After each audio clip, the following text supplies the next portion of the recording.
Hello guys, back to my another video. আমি জানারুল, আর আজকে আমি যাচ্ছি নেপাল।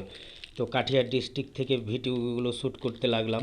কাটিহার থেকে পূর্ণিয়ার মিডিল পয়েন্ট সিনসিনারিগুলো দেখতে ভালো লাগলো, ফাঁকা মাঠ আর ট্রেনের মধ্যে সে ভিডিওগুলো শ্যুট করছি, দেখতে তো পাচ্ছ গাইস। আর আমার ভিডিওগুলো কেমন লাগে একটু লাইক কমেন্ট করে দিও, আর এবং ফেসবুক থেকে দেখলে ফলো করে নিও, আর ইউটিউব থেকে দেখলে সাবস্ক্রাইব করে নিও, তাহলে তো তোমাদের জন্য নিত্য নতুন ভিডিও নিয়ে আসতে পারবো। আর ভিডিওতে যদি লাইক কমেন্ট নাই করো তাহলে কী করে ভিডিও শ্যুট করতেও ভালো লাগবে না। তো গাইস, নেপালে আমরা গেছিলাম চোখ দেখাতে। সে বেশি দূর নয়, জঙ্গিপুর থেকে ট্রেনে চেপেছিলাম, তো ফারাকাতে নামলাম। সবুজ জাতীয় জিনিসগুলো দেখতে কত সুন্দর লাগছে না গাইস, দেখো সবুজে সবুজ। মাকাইয়ের ভুট্টার গাছ লাগা আছে। তো মাকাই বলে, কেউ ভুট্টা বলে, কেউ ধান চাষ হচ্ছে। কিন্তু আমাদের এখানে তো সব ফাঁকা পড়ে গেছে জমি, কেউ চাষবাস কিছু করে না, কিন্তু ফাঁকা হয়ে মাঠগুলো পড়ে আছে।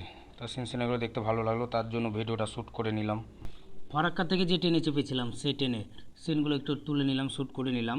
সবাই বসে আছে, ট্রেনটা এখনও ছাড়েনি। তো ট্রেনটাতে বসে আছি সবাই মিলে। এখান থেকে যাব জাগবনি, বেশিক্ষণ টাইম লাগবে না, মাত্র 7 ঘন্টা লাগবে ফারাক্কা থেকে।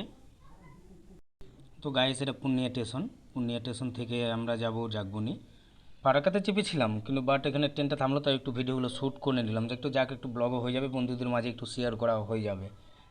কিন্তু সত্যি নেপালে চোখ অপারেশন ভালোই হয়, যদি কেউ করাতে চাও এখানে করাতে পারো। ফাইনালি আমরা জাগবনি স্টেশন নেমে গেলাম। নেমেছে, এখন রাহুল আগে আগে যাচ্ছে, আমি ভিডিও শ্যুট করতে করতে যাচ্ছি।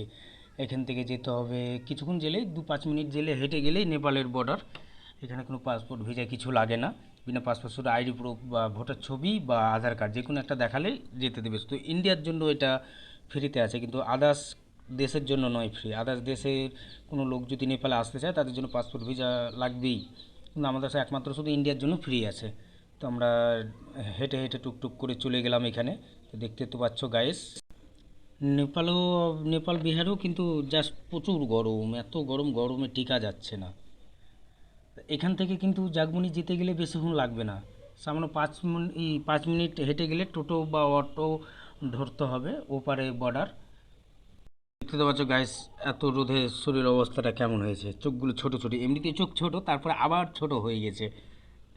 ধরুন একটু ভিডিও টুকটুক করে শ্যুট করে নিল, পিছিয়ে দাদু, ওই দাদুকে নিয়ে গেছি। তো গাইস, এটা হচ্ছে জাগমনি স্টেশনের বাইরের সিনটা। এখানে দেখার মতন কিছু আছে। ইন্ডিয়া লাস্ট স্টেশন এটা। তো এখানে একটা রেস্টুরেন্ট আছে, সেই রেস্টুরেন্টটাও তোমাদের দেখাবো, কী দিয়ে রেস্টুরেন্টটা বানিয়েছে। তার আগে তোমরা ভিডিওটা এদিক না টেনে, আই লাভ মাই ইন্ডিয়া, এখানে ইন্ডিয়ার পতাকা টাঙা আছে, ইন্ডিয়া লাস্ট লাস্ট অফিস, তো তার জন্য এখান থেকেই কিছুটা 2-5 মিনিট হেঁটে গেলেই আপনার নেপালের বর্ডার পড়ে যাবে। তো জানেন তো, নেপালে যেতে গেলে কোনো নো পাসওয়ার্ড নো ভিসা কিছু লাগে না, আর শুধু একমাত্র আমাদের ইন্ডিয়ার জন্য। এই তো গাইস, এই রেস্টুরেন্টের কথা বলছিলাম, এটা সম্পূর্ণ একটা ট্রেনের বগি দিয়ে বানিয়েছে।